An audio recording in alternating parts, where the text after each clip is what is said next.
year. We have about 1,400 bands over 5 nights. There's a conference portion, panels, and yeah. After you've watched 1,400 bands, how do you feel? I don't know, like a dead plant. Steve, you're right. Hi, I'm Steve Halpin from Grímur. You may have heard of it. It's an Australian festival around regional towns and cities in Australia. We have 25 bands over one day. Adrian. My name's Adrian from Atlason. I'm here as a guest.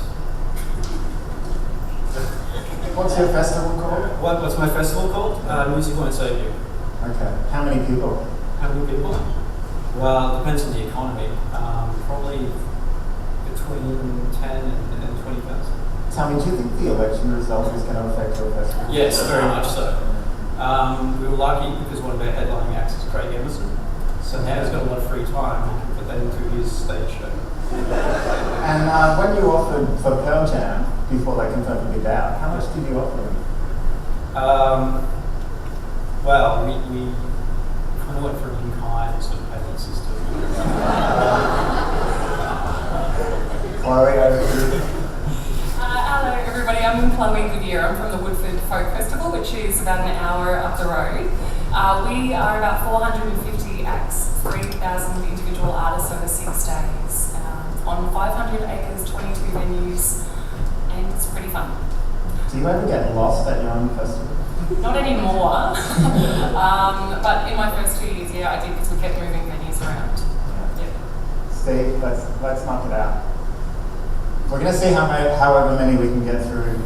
Number 1, hip-hop star Snoop Miniature Poodle is backstage. He's demanding payment of his $1 million fee in small unmarked bills, or he will not go on stage. Snoop, you want in 3 hours. It's a Saturday. All the banks are closed. Do you attempt to find the money for Snoop Miniature Poodle? If so, how? Anyone? Grímur has booked Snoop Miniature Poodle. What happened?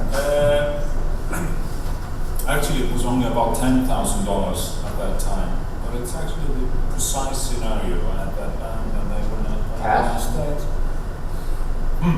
They wanted cash? They wanted cash, and it was in Iceland. But it was in Iceland prior to. Now you won't get any cash because we have currency restrictions. Yeah. So, well, back then there was one slight possibility, but you had to get to the airport, or you had to get to the bank at the airport. But to do so, you had to have a passport and a ticket to get out, to get into the zone where the people were at. And we managed to do that, and we managed to get him on stage. But that guy, he's not going on stage. He's not going on stage. He wants his $1 million. He wants $1 million, and he's an asshole, and he come up there.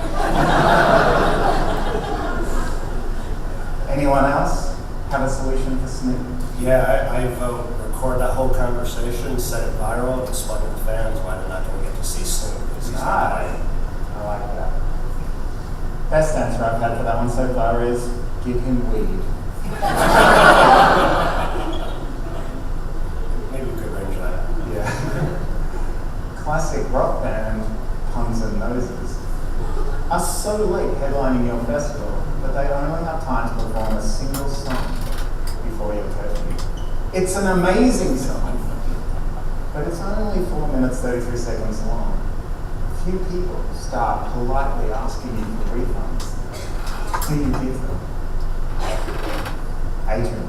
I arranged an after-show party that I'm paying Puns and Noses. Yeah, and it's just that song. They just have to play that song. Play the same song again. Well, it is an amazing Until song. those people leave. Anyone else? This is so out of my ballpark that my first thing that keeps coming up when you say things is, hey. Hey, there's some for you later on. Have we paid Puns and Roses yet? Yes, we have paid Puns and Roses. Oh, well, they pack up and play. I think they should give the Puns their refunds. I don't think they're going to do that. They're fat and they eat a lot of pizza. How strict is the curfew? The council is going to shut down your festival and never allow it to happen again if you play after midnight. But if we give refunds, we're broke anyway. I've heard that Hyde Park in the UK charges £10,000 per second when you go over there. Probably that day, yeah.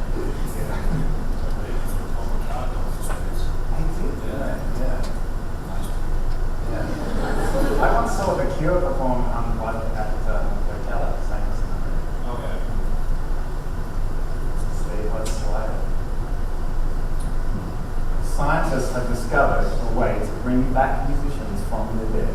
This one is actually a fantasy. Oh, yeah. No, we've been asking each other.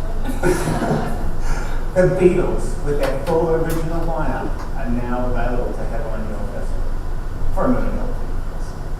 But will only confirm on the condition that you allow them to play their brand new set of all never before heard material from their forthcoming comeback album, Sgt. Pepper's Lonely Zombie Club. Do you book the Beatles, even though they won't be playing any of their hits? Of course. Definitely. People are booking them live today and they have like a whole dance set, but everybody wants that, so of course we do. You're happy for your bands to play all songs no one's heard? You know, we just sounded like they're going to do all the other stuff. What we do then, take the money and How do they look? Are they like Like Yeah, They look really old because they're the Beatles and half of them are dead. They've been exhumed from the ground. yeah, but definitely negotiate that rate. Yeah. it's yoga and it's cheaper. Yeah. I would do it and then ask Nick Cave what he's feeling about the type of music they're interested in introducing us. Steve. You have booked electro act Smooth Bahama. They have included their live show as an integral part of their fee and contract, which you have all already signed. But they have not actually specified what their lighting and production spec is in advance. The spec is sent through to your production team. The production tech costs it out, finds out is the equivalent to the entire profits of your festival. You tell them that you can't provide the lights. They refuse to fly to Australia or Iceland if you don't have them. What do you do? Bit of a technical on this one. Well, first of all, you want the band to come and you don't want to pay. So this might come as a shock to people, but the first thing promoters should do is lie. Say, yeah, we've actually found it. It's all good. Just get on the plane. If you notice there's a little bit of hesitation or don't quite believe what you're saying, you offer to upgrade their flights. While they're in the air, you pull in a few favours and you buy a whole bunch of the best cocaine you can find. That's for the production team, so they don't notice that lighting system isn't quite there.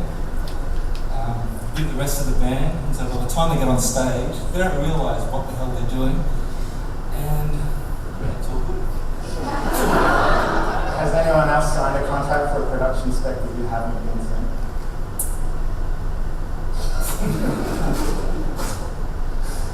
And you gave it to them? Yes and no. I've done it, and then I do. I think this is actually, sometimes it's just bullshit. It's like the writers and stuff that you get up on, it's just bullshit, and you don't provide anything. Nobody's gonna have anything placed. It's just bullshit. If you have a decent stage, it's usually I don't do it, but I have done it when I want to band, and then I do it this way. But the cocaine is sorry, it's difficult.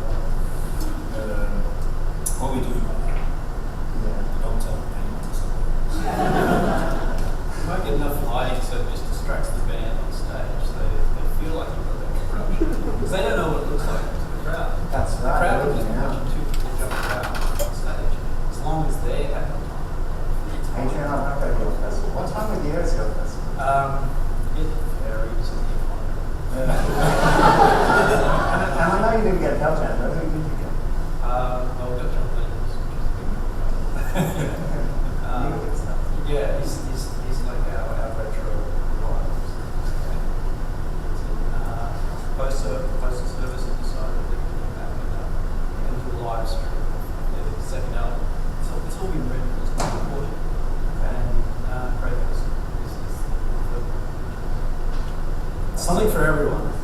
That's what we're trying to go for. I'm just going to have to agree to disagree with that. Something for everyone.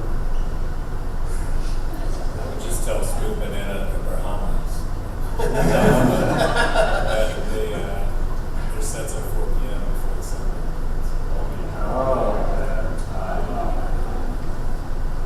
That's what they do to cereals all the time. yeah. Smooth Banana's better. We should change this.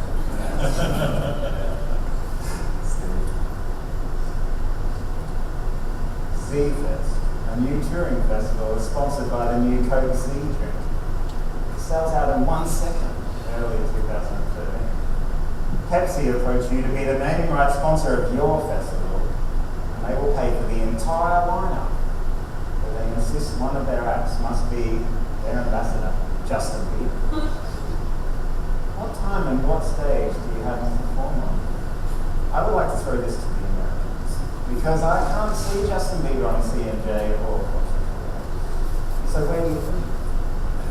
Probably the time that I would be least likely to see him. Early in the morning, maybe.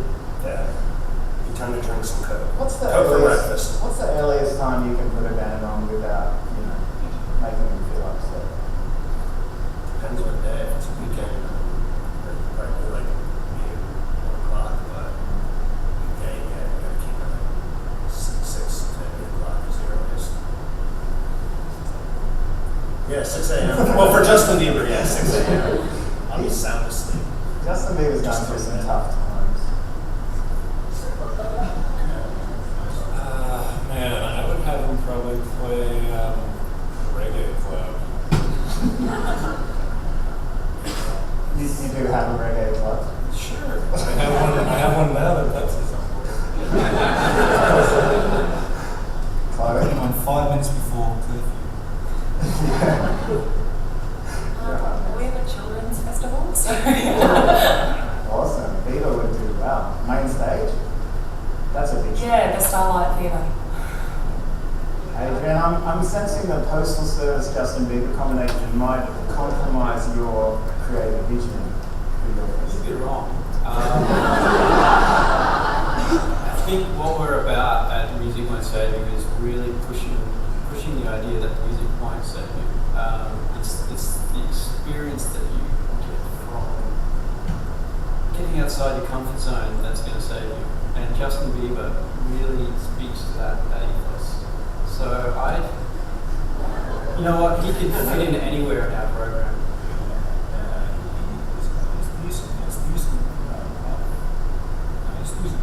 Yeah, he's good talent. I mean, he's no Miley Cyrus. No, he isn't. Precisely he isn't. I think it's these people are too hip to be cool. We are all, we know that in the end. What was the name of the festival? Music Won't Save You. Oh yeah. It's a catchy title. I keep forgetting. Sing now. Our marketing people get on that. Yeah. How much is the ticket price for this festival? In dollars. In krona. In krona, it's about 500,000. Okay. Can you convert that?